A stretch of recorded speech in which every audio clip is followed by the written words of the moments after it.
Welcome to the Employment Wednesday podcast with Yvonne Shabangu. Have you heard of the scripture Hosea 4 verse 6? My people perish because of the lack of knowledge. The same applies to your career. When you don't know what to do, when to do it, and how to do it, you are likely to make wrong career choices. But worry not. Employment Wednesdays is here for you to offer you all the answers relating to your career and offer you strategies to develop your career.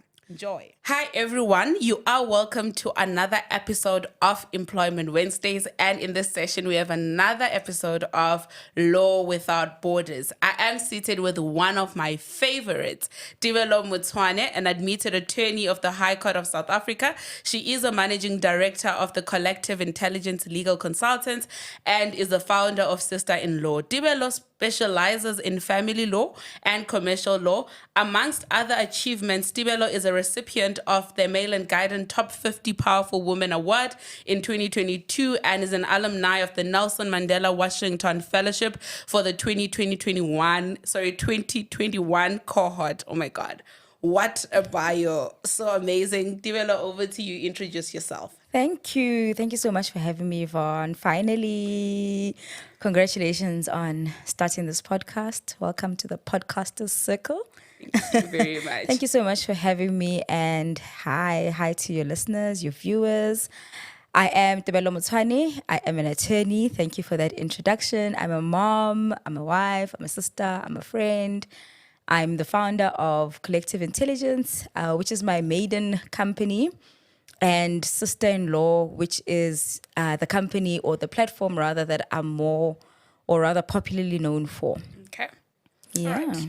Lovely. Let's go into the icebreaker questions. So if you were not an attorney, what would you be? A journalist. Really? Why? Debra Pata. I grew up saying I'm going to be an investigative journalist. Okay, that's nice. So would you rather mop the sea or be a litigator?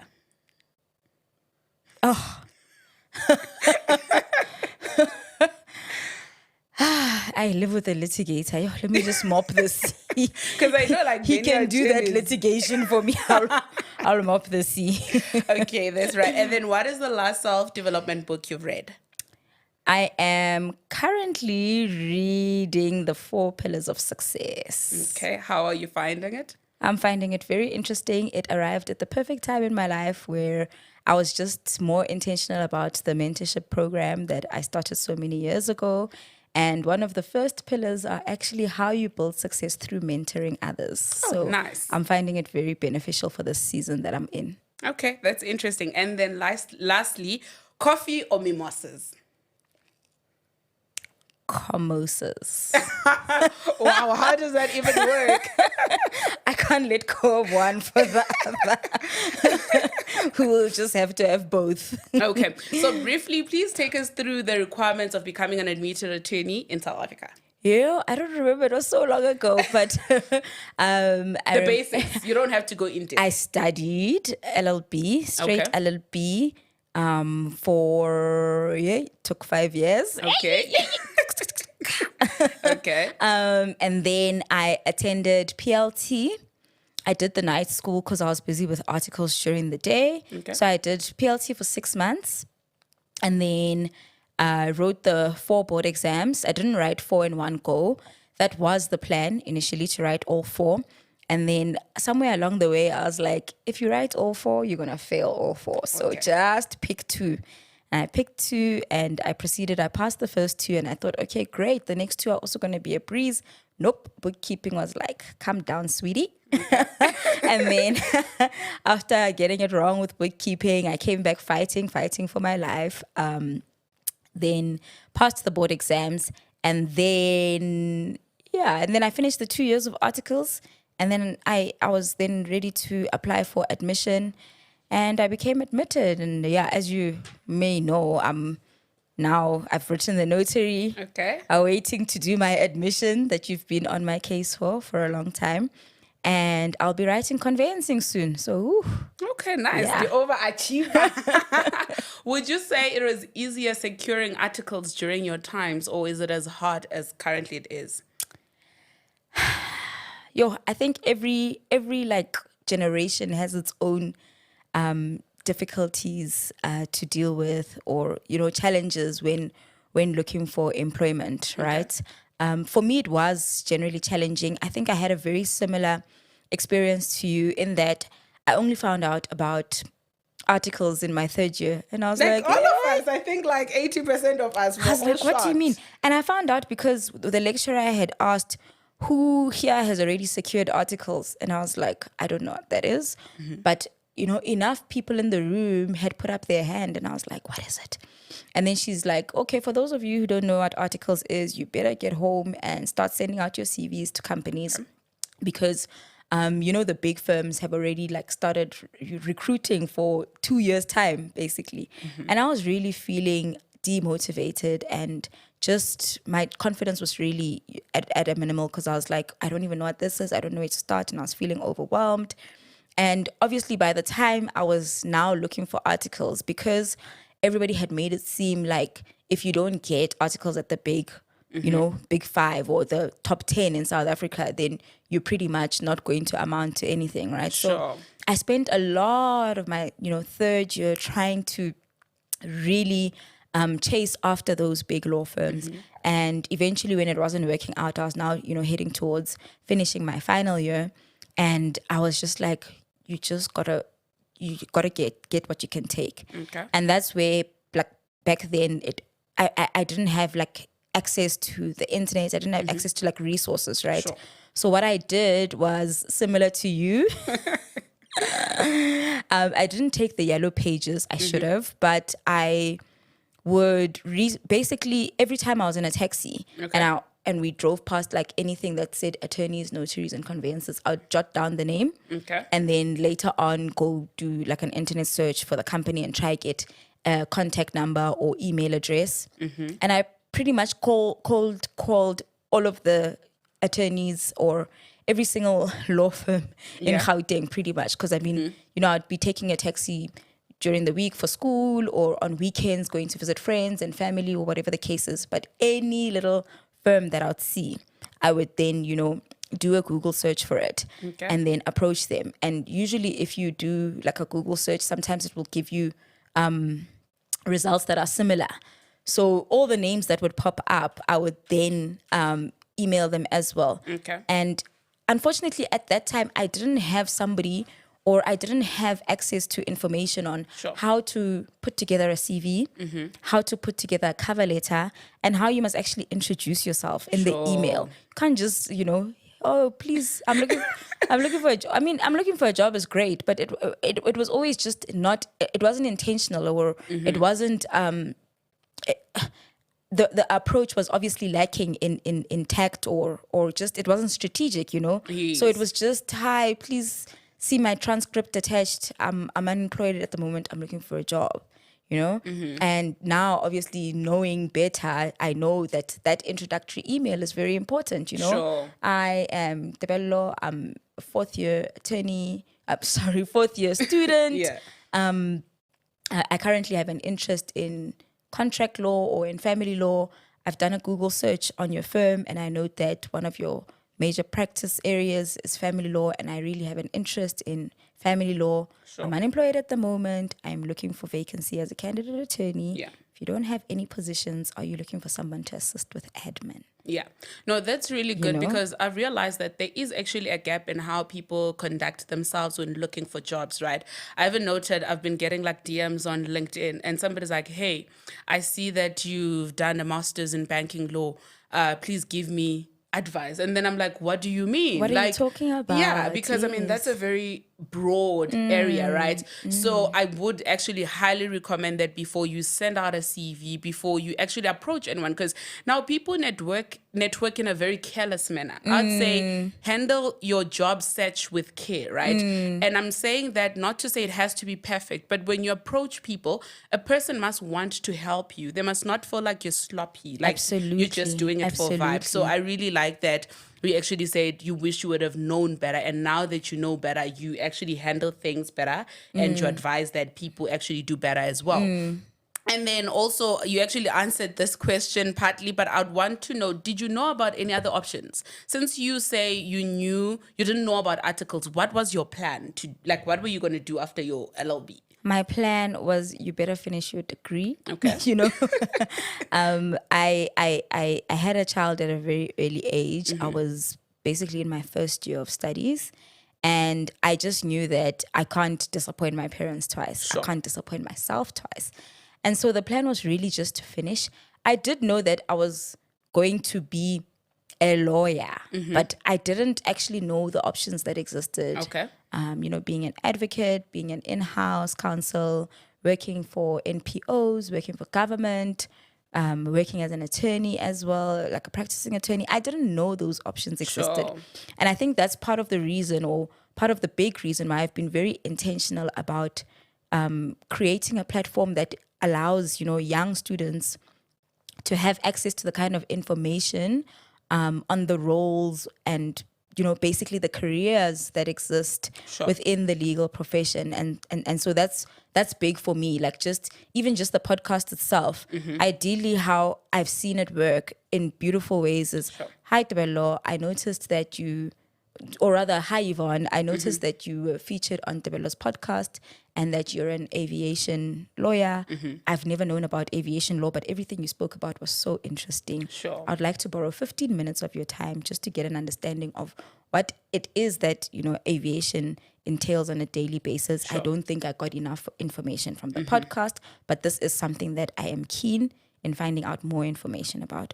Are you open to helping me? See, it makes the networking even easier for you because you come from a place of, I've done my research on you as a person, you're showing interest in the person that you're speaking to, and you also just show that you don't know, but you're open to learning. Sure. Right? Okay. So right now, I would consider you as an entrepreneur and as a lawyer as well, rightfully so, right? So what would you say was the turning point of your journey where you figured out, I'm not going to go into practice, I'm going to start my own thing, be my own boss, and just do my own thing? 2 months into articles. Really? That's insane. How bad was it? Hey, I was just like, yo, Mdimu, if I can just see myself done with this. So on the last day of articles, I registered collective intelligence. Sure. And I didn't even know the direction that it was going to take, right? But I was just like, I know that I can make this work because even though I didn't have a good experience during my articles, I was very intentional about the fact that I want to use this to my advantage and I'm going to milk it for what it is so that when I start my own thing, I will at least be competent enough to provide advice that I am certain is true and accurate. And that's how, collective intelligence was born. Sure. I was just like, I need to do something. And, I'm not sure on the direction, but I need to take this leap of faith because corporate a mess. So showed me flames. What was it about articles that was that made you feel like I can't do this? Like a person that is in their first day or first week of articles maybe can benefit from you answering this. What is it that you wish you knew or could have done better in that moment of doing your articles? Some things are not necessarily attached to you as a person, as an individual. Some of the things that exist in corporate are systemic, right? Oh, yeah. And it's very difficult to say you must just grow thick skin. We obviously have different levels that we can tolerate. I know of people who in 2 months they gave up completely, right? Sure, that's true. But I had my eye on my why and the prize. And I knew that no matter what, I want to see myself at admission. Sure. No matter what, I do want to see myself become an attorney. Even if I don't end up using my skills as an attorney going forward, I need to see this to finish. And that was my why. Sure. And I also knew that my contribution to the legal profession, no matter how small it will be, it's going to be invaluable. So I knew that I wanted to be intentional, about building something that's impactful and empowering. So that's what kept me going. Okay. So would you say basically articles were a foundation of what you were actually, what you had in mind, what you wanted to build or where you were headed at? Articles were the foundation that actually empowered me to know exactly what it is that I didn't want. And that led me to exactly what I do want. And I'm very grateful for the fact that that didn't work out because I've then been able to build a platform like Sister in Law, Sure. which is a platform which basically shows and educates young, students or young professionals that it doesn't have to be black and white once you're in the Sure. legal profession. You can be a creative. In fact, just law on its own, it requires you to be very Yeah, very creative. creative. But you can make it fun. You can make it relatable. You can make it palatable for people who've never, been in a courtroom or who've Sure. never had access to the law.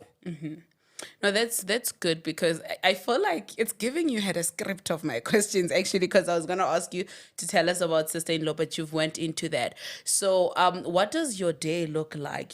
Because I mean, you're an entrepreneur, you're a lawyer, you've got consultations and all of that. For a person who's thinking of starting their own thing, what does your day look like? It took a while to get to a routine, honestly. It was a lot of trial and error, but I finally did find my groove around year 5. Okay. Because a lot of the time, right, you have to give yourself an opportunity to explore what is working and what isn't working. So depending on the projects that I'm working on at the moment, let me tell you my routine right now because it's changed because of the Please. studying. So I wake up in the morning and I do 2 to 3 hours of studying. I wake up at 5. I do 2 to 3 hours of studying. I do a short workout and then shower, have some breakfast. Then my work day starts. Okay. And that usually ranges from consultations. I try to have consultations during the first half of the day. Okay. Then later in the day, it's like drafting, doing some admin because I'm still very like admin intensive, doing admin and then working on social media posts for the week ahead. Usually I try to do 3 to 5 posts in advance, but also leaving flexibility for things that might pop up here and there. And then try to start cooking by 5 sometimes. And then recently I've been very intentional about making the evenings for family because I just feel I'm very absent during the day. Naturally, it's, the work day. Then I really just try to do those last 3 hours of my day focusing on family. When my family is annoying me, I just read a book or catch up on podcasts. I'll be listening to Employment Wednesdays. Okay. So that's what a typical day looks like. Okay. It is a little, it's a little bit intensive because I'm still doing everything alone at the moment, but hopefully I'm hopeful that that's going to change in the So next when are you coming months. hiring so that I plug my people? Soon. Unfortunately, I'm going to be very overwhelmed by the number of applications, so I'm not going to put anything public. Okay. All the people that I have identified, I've already been in touch with. Okay, that's why it's important to have presence on socials or something. Only the day I'm expanding further and someone else is able to screen the applications and give me like the final 10, then I'll be able to do something publicly. But right now, I've only just reached out to the people who I've had an interest in wanting to work with. I don't want to say in people that I want to work for me. I want to work with that person. Okay. I love that so much because many times I think one of the reasons why people leave corporate is the thing of I work for someone. Like there's a sort of, I want to say power inferiority or something like that, whereby you don't feel like going to work because you feel like you're enslaved or you feel like you're being bullied or being moved around. But I love the energy that you're leading at to say, I don't want people to work for me. I want people to work with me because when they work with you, means they care more about the vision as well. And they get to grow with you. I really am looking for somebody who cares about the vision and who is just aligned with what I'm trying to build, but who's also very intentional about wanting to build their own person within my thing, because there is really room for all of us to just shine. Okay. So in conversations, you and I discussed YALI. We discuss everything. Wow. Okay. So you told me that you were rejected by YALI 3 times or 2 times. Yeah, it was 3. It was 3 times. YALI, And finally, the 4th time you went in, right? You got accepted. What made you keep applying? And I'm stubborn. Okay, also that said, with you applying consistently, why do you think it's important for a person to diversify themselves in terms of part of the programs that they're part of and in terms of the things that they do with themselves. Like, would you say it changed your career path? Would you say it did something for your CVs? How did it benefit you? And maybe just tell us what YALI is a bit. So when I submitted the fourth application, I somehow had already had a folder where I had the first, the second, and the third. Sure. And when I submitted the fourth one, I saw why those first three didn't work. Okay. And I think because it happened, basically, it's an annual thing. Sure. And because it happened over 4 years, I was able to actually track the growth of those 4 years. So those rejections were not a no. They were, you just need to keep consistent, but also you need to keep adding the building blocks, Okay. So I was not ready at that time that I thought I was ready. Okay. It was really just, I went in the first year knowing that I have a platform that has the power to impact lives. But by the fourth year, I was able to show that I have a platform that has the power to impact lives, and here is the proof. So would you I say had the proof in the fourth year. Okay. Would you say it's important to always have track record to back yourself up? Yes, but sometimes impact speaks for itself. Okay. You will say, draft a will. So let's say the first year of sister-in-law, I'm like, draft a will, right? Sure. I have nothing to show for it. But in the fourth year, I have people who have come to me and said, I finally got my parents to draft a will, and it was right in the nick of time because my father passed away last month, and I was so glad that last year when I first heard your conversation, I had a important talk with my parents, and I managed to convince them to let go of the myths that exist around drafting wills, Okay. and even with my workshops, from one of the workshops that someone returned and they said to you that workshop changed their life because they got information that they didn't know existed out there, and that empowered them. So there's a difference between hosting a workshop, right? And then actually seeing the work, your work live through people's intentions, through them actually taking action on what they've learned. Okay. So definitely in the fourth year, it was a thing of there was now proof to show the impact that I was talking about. Okay. And how beneficial was it for you in terms of your career? Like, did it change when you were, I'm not sure if you were applying for jobs or you were applying for projects at the time after you got selected and got the experience, but did it make any difference for you? Absolutely. There was there was a specific lesson that we had on basically you had to, You had to paint or describe what your customer looks like. Sure. Or, what your client looks like. Sure. And I remember they said, describe it to the T. Like, my target market is Yvonne Shabangu, a lady who is, from her mid-20s, early 30s. She works in Sandton, drives a Toyota Taz. No. Like how they explain it on the insurance. Like, Sure. This is Yvonne Shabangu. She drives a Toyota Taz and she can get cover for 300 rand. Yeah.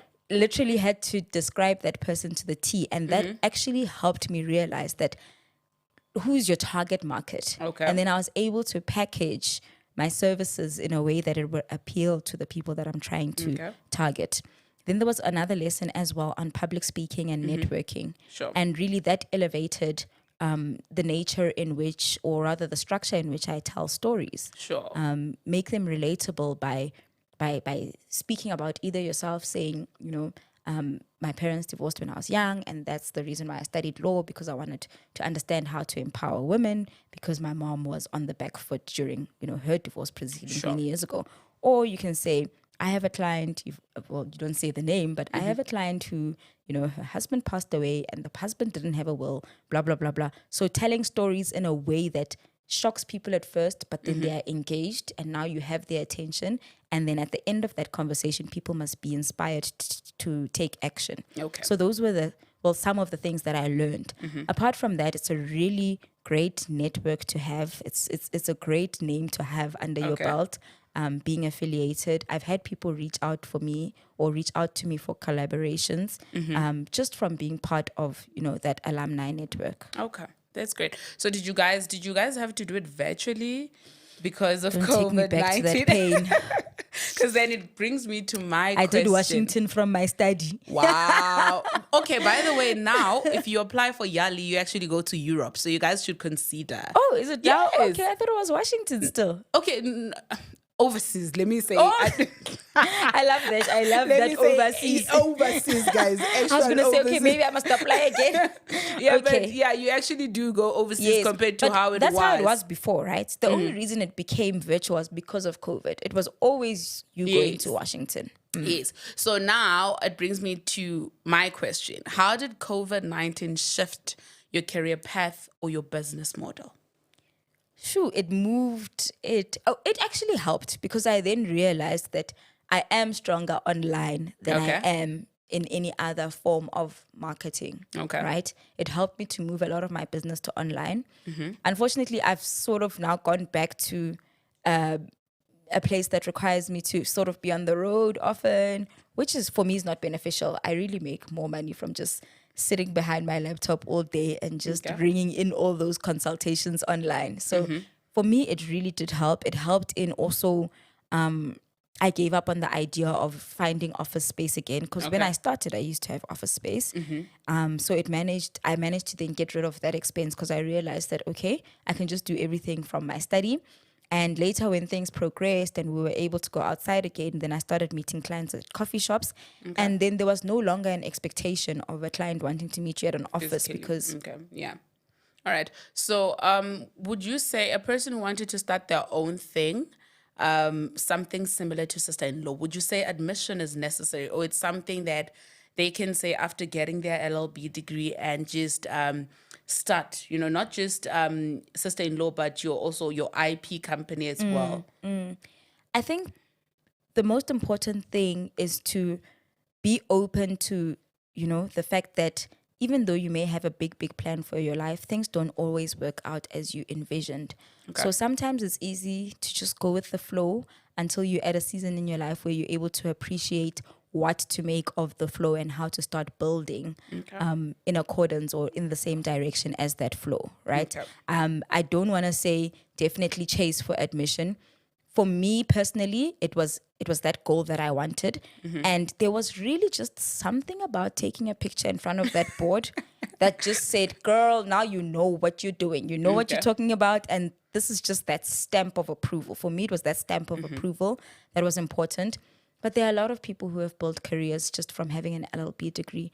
They don't even end up using that law degree. Sometimes they just become actresses or actors or sometimes they become journalists. Yeah. There's so much that you can do with, your LLB degree because at the end of the day, it's just a matter of showing that you're able and competent to read and understand English and put your message across. You can really almost go into anything. Okay.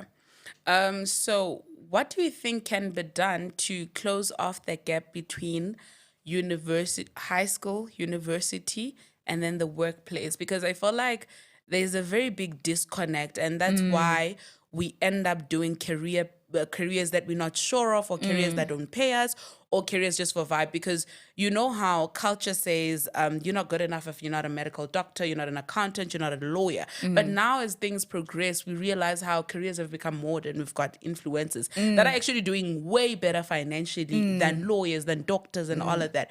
So what do you think can be done to close that gap? I think platforms like this, Okay. this kind of podcast, the kind of work that I do, all of these conversations that we have on a consistent basis, creating awareness around the options that exist, and also just telling the truth about our experiences and enlightening people on what to expect when they get to the workplace, what to expect when they get to varsity. Sure. I think it really does bridge the gap a bit because people are no longer going into these things blindly. They're going in with a little bit of information and they're able to make, empowered or rather informed decisions on what they want to study. So like I said the other day, and like I'll say again, conversations like these are obviously the birthplace of action. And Yes. when you listen to conversations, you're able to act in a way that empowers you and really just allows you to put your best foot forward. Okay. So basically, there's only so much that people can do for you. you also need to put yourself out there. Absolutely. Be in conversation, Be whether on social. intentional. Yeah. Be intentional. I think I'd just like to share like a snippet, right? I remember one of the people that I really love a lot, and I think with you it's similar as well, whereby I knew that I wanted to associate or be affiliated with this type of brand. I was so intentional in engaging in the content put out there and stuff. And eventually you realize that people see you and people now want to help you do better and all of that. So yeah, I think it is imperative to actually put yourself out there and access to information because And honestly, it really just takes one person. When Sure. I was featured in the True Love magazine in 2018, it was a little corner, not a 2-page spread. It was a little corner, but it was because one person, being the editor, saw the sister-in-law page and it had 35 followers at the time. I'll never forget. So you don't even need this big platform for the right person to get your information and to propel you to the next level. Sure. Right? You just need to put something out there because you never know. Okay. What would you say to a first-year LLB student or any person that is searching for a job? Keep searching. Honestly, I think the job seeking process is easily one of the processes that really have the possibility of just breaking your spirit. Sure. Right? That thing will break your spirit, but don't give up. Literally, for every 300 cold calls that I did, I probably only got one call back. Sure. And I did a lot. I really put out my CV a lot. And really the number of people that got back to me was but a fraction. But don't let it break your spirit. Sure. We do know that idle hands also perform, the devil's work. So really be intentional about how you are using your season of waiting, right? Sure. You don't have to wait in despair. Really try to do something, even if it really means you're good at baking scones, and for that season you will bake scones and sell them and just put yourself out there. You don't know what is waiting for you on the other side. So keep at it. Okay, that's great. Love it. And then in closing, what would you say or how would you define your journey, your career journey to this day in a sentence? Oh, a sentence. I'd already started putting together a word because I was like, But actually, just in a word, it's been remarkable. Remarkable is my word. It sums it up. So everything happened in good time, the bad, the good. It was all Yeah. And I don't actually think remarkable necessarily means great. Okay. Right? It really just means that all the bits and pieces have come together for my good. Okay. I really enjoyed this conversation and I learned a lot. And I think one of my biggest takeaways from this is that whatever you do, when you get a no, it's not actually always a no or a denial, but it's get back at it, do better. You might just come back stronger and don't stop. Honor seasons for what they are. Absolutely. Thank you so much for coming here. And I'm sure everybody else at home learned something. And guys, okay, I'm not going to extend this invitation because you guys will bother her a lot. But anyway, if you've got questions, you're welcome to send them to the Employment Wednesdays DM on the Instagram. And then I'll be able to pass them on to her. And then they'll be answered in another episode. Thank you so much. Truly appreciate you. Thank you for having me, Yvonne. Don't forget to like, subscribe, and comment and share. Thank you.